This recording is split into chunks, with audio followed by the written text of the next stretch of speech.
So in today's video, I wanted to go over a really awesome exercise that works out two things that are crucial to anyone's bebop playing. The first is utilizing this very popular enclosure that sounds like this. You've probably heard it a million times. I call it the one below, two above enclosure, where you go, say I'm enclosing the note C on my A string at the 3rd fret. I would go 2, 5, 4, 2, 3. And what this does, an enclosure is just exactly what it sounds like. You're enclosing a target note. So even though I start on 2, it's very clear from the structure of that phrase, da, da, da, da, da, that I'm targeting that 3rd. And now, the great way to practice this in a way that also makes you practice your scales and practice your arpeggios and think a little bit is to do enclosures going up the scale. So let's start in the friendly key of C major, and I'm going to enclose the 3rd fret. I'm going to enclose the 2nd fret for D. I'm going to enclose the 2nd fret of the D string, 3rd fret, so on and so forth. So as I go, I'm going to go da da da da, and then what I'm going to do is I'm going to play an arpeggio off. So in this exercise, we're going to work our way through both all of the notes of C major as well as all of the arpeggios that are found in C major. So my arpeggios that are found in C major, my 1 chord C is going to be C major 7. My 2 minor is going to be D minor 7. 3 minor is E minor 7. 4 minor is F major 7. 5 dominant is going to be G dominant 7. 6 minor is going to be A minor 7. 7 minor 7 flat 5, or half diminished, is going to be B minor 7 flat 5, and then I'm going to end up, I'm going to end up on C major 7 again. So the way that we're going to work this enclosure into our playing, because this is something that a lot of my students struggle to get into their playing, and so this is just a nice way to do it that's fairly simple, and it gets you used to playing this shape. What we're going to do is each chord essentially lasts for a bar. So harmonically, what we're doing is C major 7, 3, 4, D minor 7, 2, 3, 4, E minor 7, 2, 3, 4, F major 7, 3, 4. Like that, but we're doing it in single notes. So what we're gonna do, we're gonna enclose our root of each of those. We're gonna go boom, da, da, da. So that's our enclosure. 1, 2, 3, 4. Although fret, so that was me counting. It should have really been 1 and 2 and. Then I'm going to play a C major 7 arpeggio. So that's this. So we get.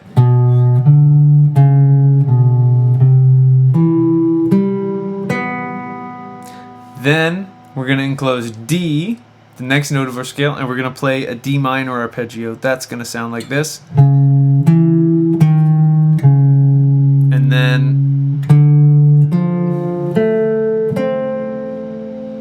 then we're going to do E minor 7, which would be like this.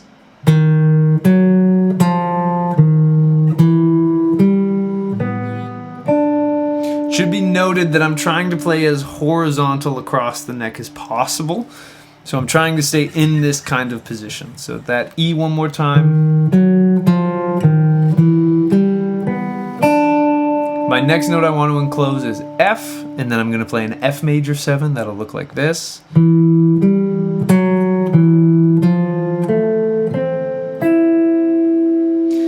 Now I'm going to enclose a G dominant 7. That'll look like this.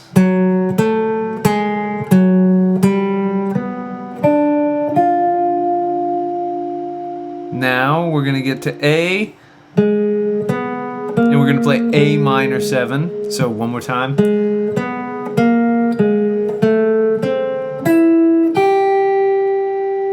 Then we're going to enclose the note B here, and we're going to play B minor 7 flat 5 arpeggio. That's going to be.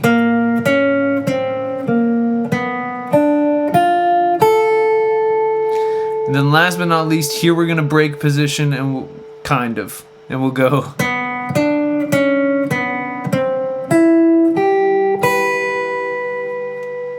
Now, of course, once we've gone up, we can also go back down. So after we do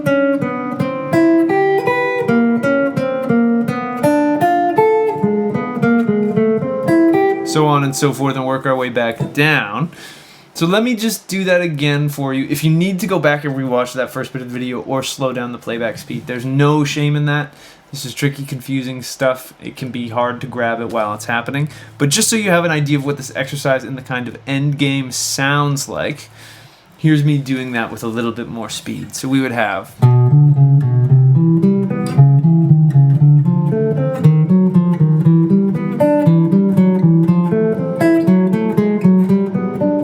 Sorry.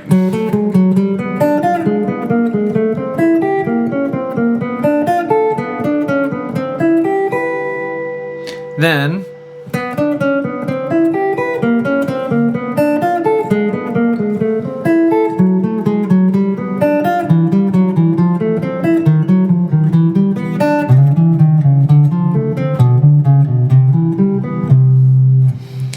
and now, here's the fun part, or not so fun part.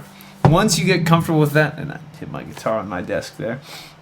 Once you get comfortable with the exercise down there, you can of course also do that in this next position. So starting with my pinky on that 8th fret, we can also do the same thing where we would end up with, or I'll do that slower for you.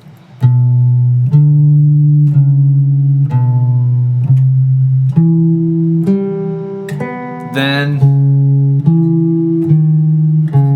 D minor up, then E minor,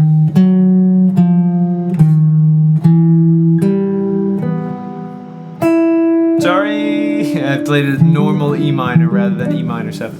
But anyways, you can work this all the way up the neck. And again, it's a really, really great way to get yourself playing some of these shapes, which I think is awesome, because these enclosure shapes are really easy to understand, but sometimes they're hard to deploy, and this actually forces you to sit down, work some of them out, and go through it. Of course, this is something you can practice in all 12 keys. It's something you should practice. Well, actually, in doing this in the major scale where you play every chord, you're actually practicing your 4 main chord types of major 7, minor 7, dominant 7, and half diminished, which is excellent practice for you. So I really hope you enjoyed this video. If you have any questions about it, please leave them in the comments and I'll get back to you as soon as I can. If you enjoyed the video, I'd really appreciate it if you could like and subscribe. It truly helps me out more than you could know. Down in the description, you'll find links to my Patreon if you want to support me in the channel. You'll find links to my ebook and my video course if you're curious. You'll also find an option to book a guitar lesson or 2 with me if you like. I'd love to work with you on whatever is troubling you on the guitar. Last but not least, I have new videos coming out every single week, so I hope I'll see you in the next one. And until I do, I'll wish you a wonderful day, and I hope you have some fun playing the guitar.